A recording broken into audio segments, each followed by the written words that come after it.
Hi friends, मैं हूं राजकुमार कश्यप और आप देख रहे हैं योब्रो ट्रैवल्स। योब्रो ट्रैवल्स में आपका स्वागत है। तो फर्स्ट टाइम हम एक्सप्रेस वे से गए भी थे और आए भी थे।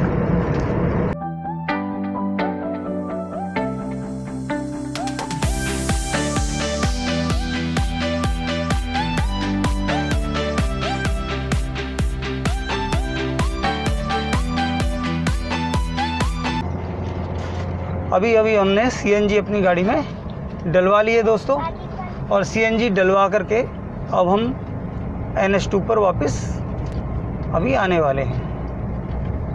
गैस मिल गई है, बहुत अच्छा हुआ, ज़्यादा भीड़ नहीं थी। 2 गाड़ियों के बाद हमारा नंबर आ गया और अब हम टेंशन फ्री हो गए। तो दोस्तों, इस रूट पर आने के लिए आपको भी मैं ये बता दूं कि अगर आप बाई कार और सीएनजी की गाड़ी से आते हैं तो आप लोगों को भी इस रूट पर सीएनजी अवेलेबल हो जाएगी, उसके लिए ज़्यादा कोई प्रॉब्लम वाली बात नहीं है। हाय फ्रेंड, कैसे हैं आप? होप अच्छे ही होंगे। अब हम जा रहे हैं दोस्तों दिल्ली की ओर, और वीडियो में आप देख पा रहे होंगे कि आपका फ्रेंड योब्रो कुणाल कश्यप हमारे साथ इस विजिट पर नहीं है।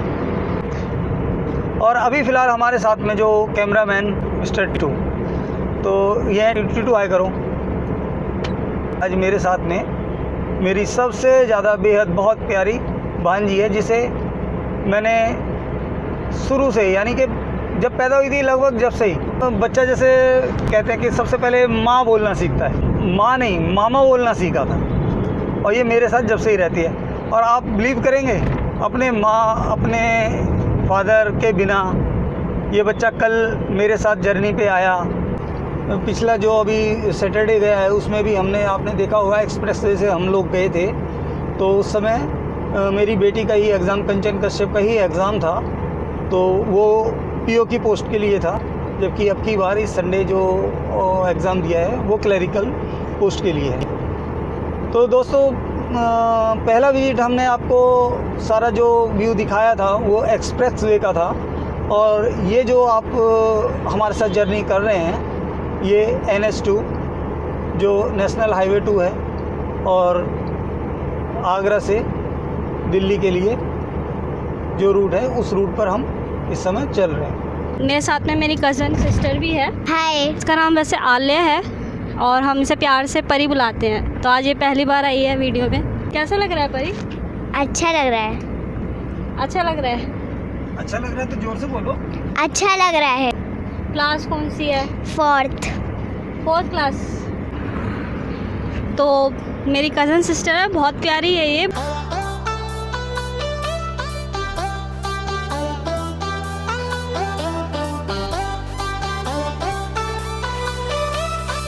हाँ, तो दोस्तों, जैसा कि मैंने अभी आपको बताया था कि इस रूट पर ये आप साइड में देखेंगे कि ये नया फ्लाईओवर तैयार हो रहा है। तो इसके वजह से हमें डाउन साइड जो इन्होंने छोटी सी सड़कें बनाई हैं, इसके ऊपर यहाँ से ही हमारे को जाना पड़ रहा है। तो अभी ये पहला फ्लाईओवर आया है जो इसके नीचे से हम जा रहे हैं।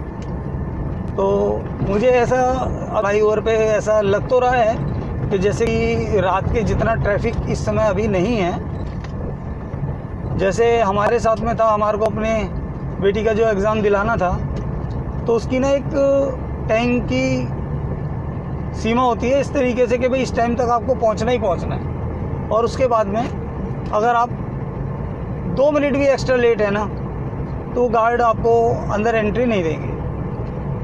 तो दोस्तों,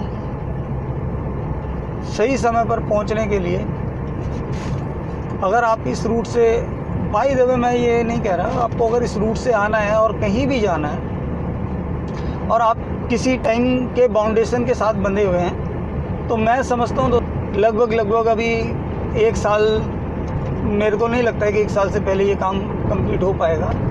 तो आप 1 से 1.5 घंटा और मैक्सिमम 2 घंटा आप मान के चलिए।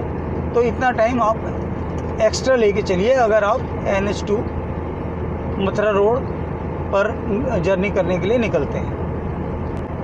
अगर आप आगरा की साइड से दिल्ली जा रहे हैं तब भी आपको इतना टाइम लगने वाला है दोस्तों, और अगर आप दिल्ली से आगरा की साइड जा रहे हैं तब भी आपको इतना टाइम लगने वाला है दोस्तों। अब ये दूसरा फ्लाईओवर आ चुका है जो नया बन रहा है इस समय, जो इन वर्किंग है,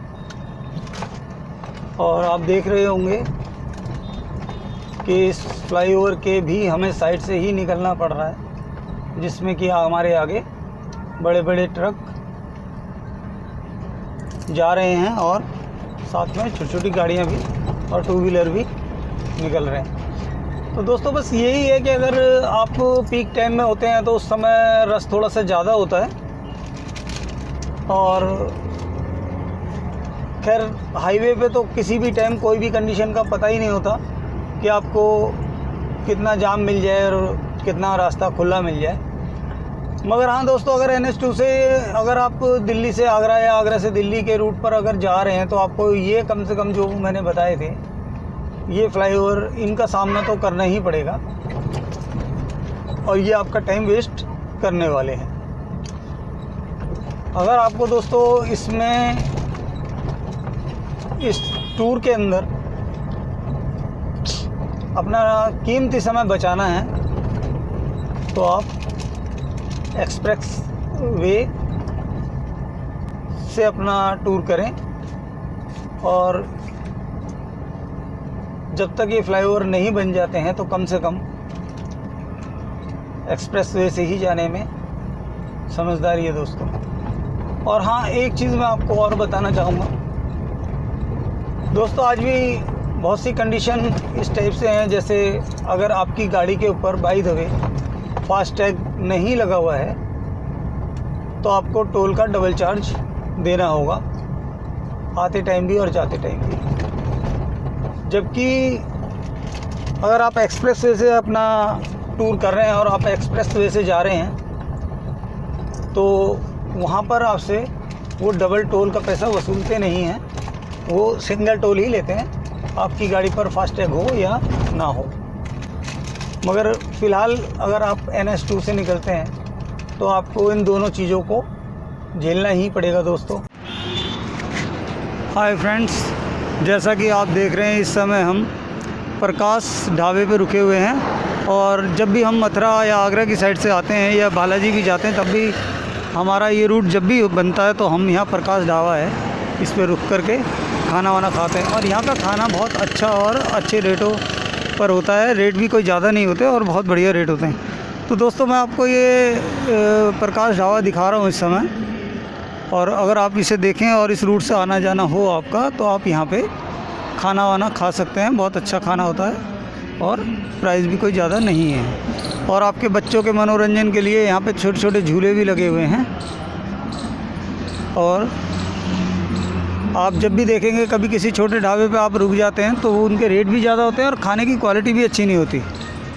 तो यहाँ पे हमने जब भी खाना खाया है हमेशा रेट भी अच्छे हुए हैं और खाने की क्वालिटी भी अच्छी हुई है। सो फ्रेंड्स, मैं तो यही चाहूँगा कि आप जब भी इधर से निकलें तो यहाँ पे ज़रूर रुकें, और बहुत ही अच्छी तरीके से व्यवहार करते हैं। तो एक बार एक्सपीरियंस यहाँ पे ज़रूर लेके देखें।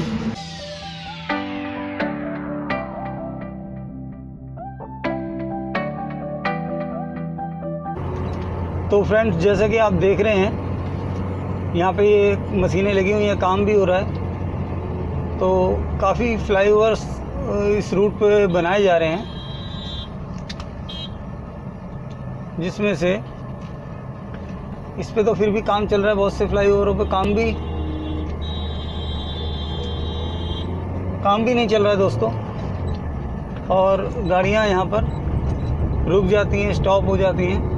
सड़कें भी इतनी अच्छी साइड की नहीं हैं, जिसकी वजह से काफ़ी टाइम वेस्ट होता है। तो दोस्तों यही हैं वो सड़कें और फ्लाईओवर जो बन रहे हैं, जैसा मैंने आपसे जिक्र करा था कि मैं आपको दिखाऊंगा और बताऊंगा इनके बारे में। तो आप देख रहे होंगे इस तरीके से जैसे भी ये फ्लाईओवर बन रहे हैं। बनने के बाद तो नेचुरली ये बहुत सुविधा भी हो जाएगी, मगर अभी फ़िलहाल मैं समझता हूँ कि करीब 1 साल तक आप लोगों को इस रूट पर इन चीज़ों से राहत मिलने वाली मुझे नहीं लगती। तो फ्रेंड, आप जैसे आपकी इच्छा हो, जैसे आपकी मर्ज़ी हो करें तो आप वही पर फिर भी मेरा सजेशन रहेगा कि आप एक्सप्रेस वे का इस्तेमाल करें। अगर आप एक्सप्रेस वे का इस्तेमाल करते हैं तो इस रूट पर जाम में फंसने से बच जाएंगे और अपने समय को भी बचा पाएंगे, और जहां आपको टाइम से पहुंचना है वहां पहुंच भी पाएंगे।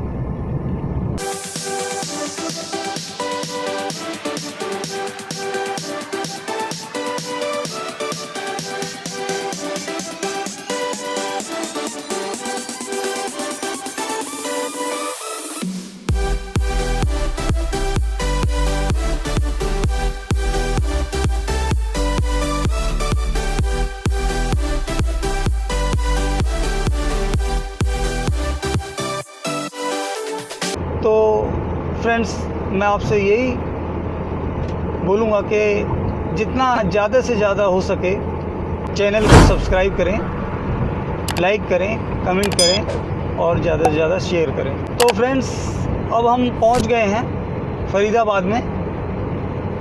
जैसा कि फ़रीदाबाद में थोड़ा सा जो टाइम लगेगा वो लगेगा, उसके बाद में डायरेक्ट दिल्ली ही हम पहुंच जाएंगे।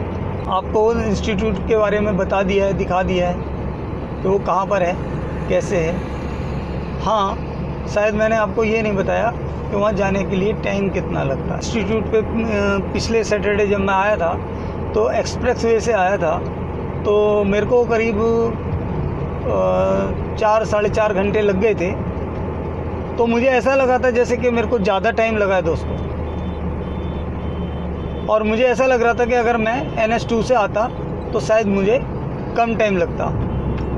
पर मुझे भी नहीं पता था दोस्तों, क्योंकि मैं भी बहुत दिनों बाद नेचुरली है, कोरोना के टाइम में लगभग 1 साल होने वाला है, तो मैं भी बाहर नहीं निकला था रूट पे कि भाई चलो घूम आए कहीं।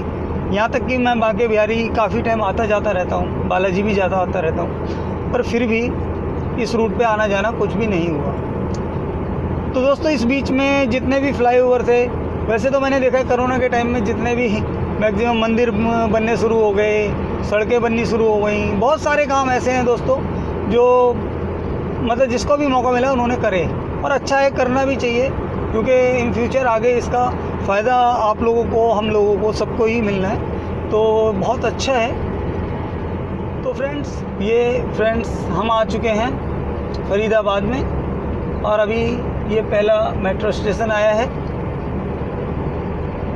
अब यहाँ से दिल्ली लगभग 31 किलोमीटर रह गई है। तो दोस्तों, अब ये जर्नी भी हमारी थोड़ी बहुत देर में समाप्त हो जाएगी।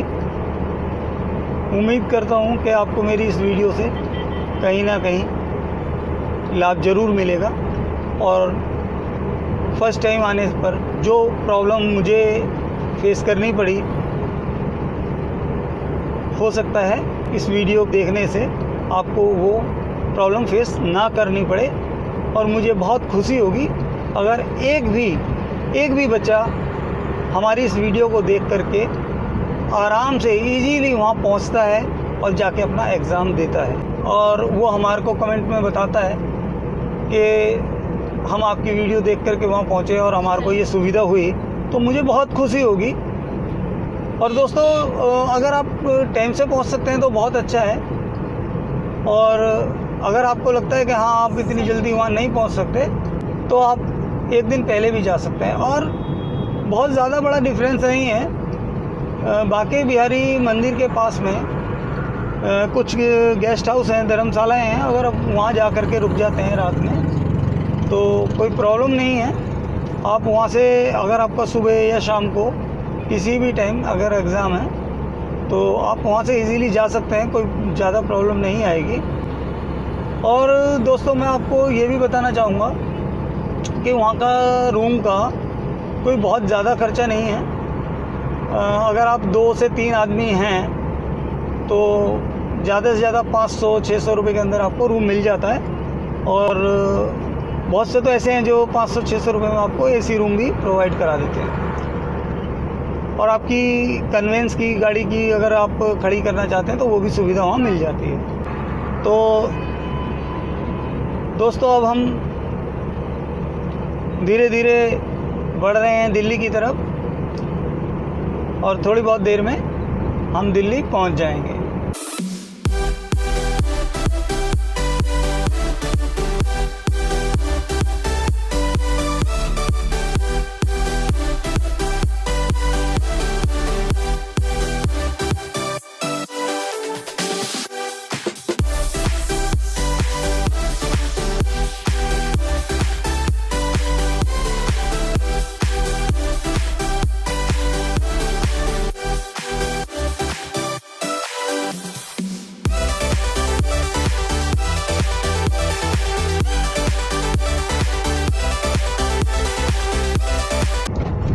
कि अगर हमारे गाड़ी पे टैग नहीं है तो आपको दुगने पैसे देने होंगे।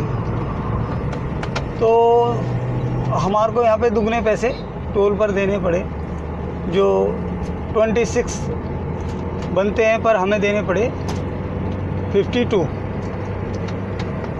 तो दोस्तों यही सबसे बड़ी बात भी है, अगर आप अपने व्हीकल से आ रहे हैं तो या तो आप विद टैग चलिए या फिर आपको डबल टोल देना होगा। तो दोस्तों अभी 52 तो मैंने यहाँ पर दिए हैं, और एक टोल था जिस पे मैंने 210 रुपये दिए थे, जहाँ पे 105 रुपये लगते हैं, तो मेरे को 210 रुपये वहाँ पे करने पड़े। तो दोस्तों एक तो इस रूट पे अगर आप आते हैं तो आपको डबल टोल देना है, और सही मायने में तो मुझे ये भी नहीं पता, जब मैं वहाँ एक्सप्रेस वे पे गया था तो उस टाइम भी मेरी गाड़ी पे टैग नहीं था, तो मेरे को वो टोल डबल दिया था या सिंगल था, मगर मुझे लगता नहीं है कि वहाँ पे डबल था, वहाँ शायद सिंगल ही होगा वो। तो फ्रेंड्स आप गाड़ी में टैग लगवाएं, और मैं भी टैग लगवाऊँ, क्योंकि अभी इतने लंबे टाइम से कहीं जाना आना हो नहीं रहा था फ्रेंड्स, तो टैग वगैरह हम लोगों ने नहीं लगवाया। फ्रेंड्स मैं उम्मीद करूँगा इस वीडियो से आपको बहुत ज़्यादा सुविधा मिलेगी और बहुत सी नई जानकारियाँ मिलेंगी। शायद उन जानकारियों से आपको कुछ लाभ मिल सके, और मुझे बड़ी खुशी होगी इस वीडियो को बनाने पर कि किसी एक आदमी ने भी इससे फ़ायदा उठाया। मैं पहुंच चुका हूं सराय काले खां, और सराय काले खां पर इस समय जो फ्लाईओवर बना हुआ है नया, उस पर काम चल रहा है, जिसकी वजह से ये लोग ट्रैफिक को डाइवर्ट कर दिया है इन लोगों ने नीचे से अक्षरधाम की साइड जाने के लिए। तो मुझे अक्षरधाम की साइड ही जाना था।